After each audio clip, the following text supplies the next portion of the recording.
Wassalamualaikum warahmatullahi wabarakatuh. Kami siswa-siswi SMK Negeri 1 Pulau Wanau kelas 11 DKP 2 dari kelompok 1 beranggotakan 4 orang bekerja sama dalam membahas teks eksplanasi proses terjadinya hujan. Ini dibuat untuk mengerjakan tugas bahasa Indonesia. Sebelum kami membahas tentang materi, izinkan kami memperkenalkan diri. Tentunya saya sendiri, Ahmad Ramadhani, sebagai ketua kelompok. Dan nama saya Muhammad Taraga, sudah setia hati untuk 1 orang. Selanjutnya ada saya Muhammad Saraju. Dan juga saya Nur Jadila. Manusia dan makhluk hidup di permukaan bumi ini sangat membutuhkan air untuk bertahan hidup. Salah satunya air hujan. Hujan adalah proses pengembalian air yang telah diuapkan ke atmosfer menuju permukaan bumi. Pengembalian ini akibat udara yang naik hingga melewati ketinggian kondensasi dan berubah menjadi awan.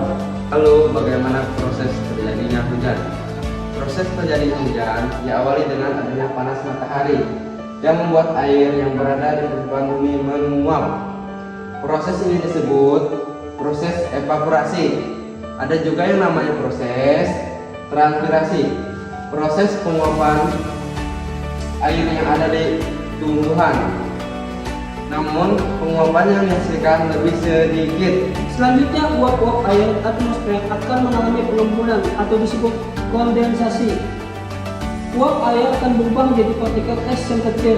Partikel es akan berubah dan menyatu membentuk awan. Kemudian awan yang sudah terbentuk akan menjadi dingin dan membuat awan akan menjadi semakin berat. Air hujan akan turun ke permukaan bumi. Proses ini disebut presipitasi. Hujan yang turun ke permukaan bumi akan mengalami proses penguapan atau evaporasi, lalu kondensasi, lalu akan turun ke permukaan bumi dalam bentuk air hujan. Proses ini disebut presipitasi. Ini dinamakan siklus hidrologi. Proses ini akan terus terjadi secara berulang-ulang, dan inilah siklus air di permukaan bumi. Sekian dari kami penjelasan tentang proses terjadinya hujan. Wassalamualaikum warahmatullahi wabarakatuh.